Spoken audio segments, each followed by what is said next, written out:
Andris, we're playing La Mer in next season, and I'd just like to know how you approach the piece.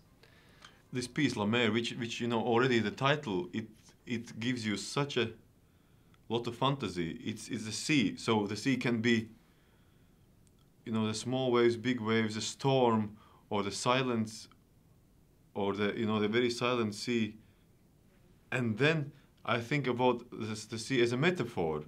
And I think for me, it's a combination of these both. So on one hand, of course, this is very fantastic piece which illustrates the moods of the sea. But I think from the other hand, the sea as a metaphor, you know, as a something which is in your life, which is changing, which is very stormy, or which is silent sometimes, or sometimes very angry, or sometimes. So I don't personally try to approach only from the illustrative point of view.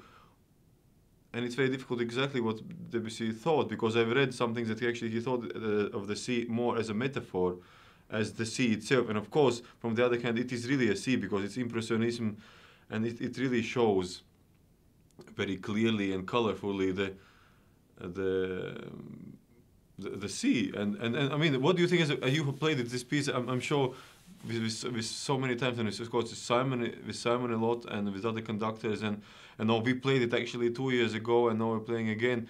How do you find this piece when you play it so many times? How does it look in your eyes? This piece, is it more illustrative? Is it more joy to play it because it's very challenging technically, and it's the string part is so important, representing. Well, I'm a Midlander. I was born in Birmingham, brought up here, so I have the Midlanders' fascination for the sea. I know what it's like to stand in front of it and to feel that power. And I think that's what Debussy is putting into his music, the feelings that you get by being near the sea. So it's not so much a description of the sea, but a description of the emotions you feel when you're in the presence of the sea. And for someone who lives in the middle of this island, to go to the sea is a very special thing. And every time you go there, it's in a different state, a different mood, if you like. And all those moods are represented in this piece, aren't they? You mentioned the very silent, calm sea. That's a moment when, in the violins, we have to play a very high-pitched note very, very softly and very, very quietly. But it's hypnotic, isn't it? Yes, absolutely. It's there, a sound very, very high-pitched, which you're almost unaware of, but when it stops, you realise, oh, it's gone. But that's a hypnotic moment in the piece. Yeah.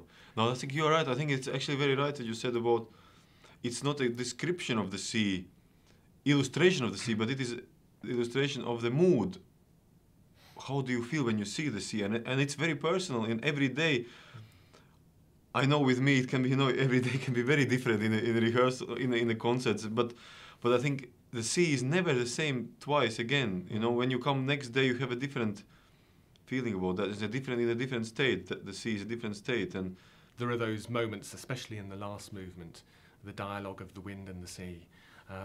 I get quite frightened then, if you like. I feel the power of the orchestra, and it's a very special orchestration, isn't it? And yes, with the cornets and then some. Yes, three trumpets, two cornets. And a large orchestra, but no bass clarinet. No bass clarinet, exactly. And he writes for contrabassoon, but only uses it in the last movement. Yes. There's a man who knows exactly what he wants in orchestration, and I always admire that, because it means that everyone on the stage feels they're doing a very important job, and they're only there because they've been chosen by Debussy to be there. We're not there for padding or anything. Yes, exactly. No, you're right. I think it's extremely. There is something about the helpless feeling against something which is bigger than us, and in this case it's a sea. When it's in the last moment, particularly where it's so frightening. There are these moments where you think, oh my God, it's frightening. And it's as a metaphor. It can be the sea, it can be something else in life, death, or or anything really. But it's the emotion. It's of emotion, fear, which is a isn't it? fear of, Yes. and it's a fear of something.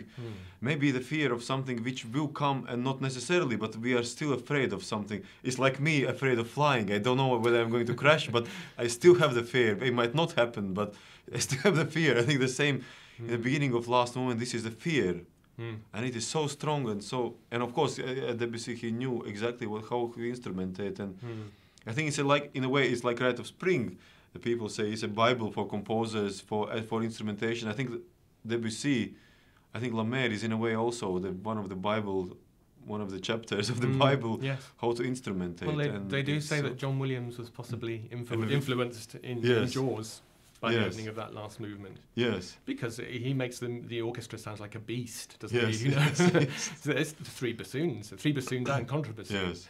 Sort of doing this surge forward in sound. So it is a... But of course there are other light moments as well. And in the violins, it's very nice. We're always on the crest of the wave. We're supplying the foam on the top of the wave. Yeah, absolutely. You know, how do you find this place? It's quite difficult, isn't it? It's so French, and it's like ballet music, isn't yes. it? And there is this other aspect in La Mer of the French lighter quality, and at the very end of the whole piece, you've got this brass chorale, haven't you? Yes. But you've got this bacchanale going on in the strings. You know, you've got all this romp like Offenbach. You know, you've got this.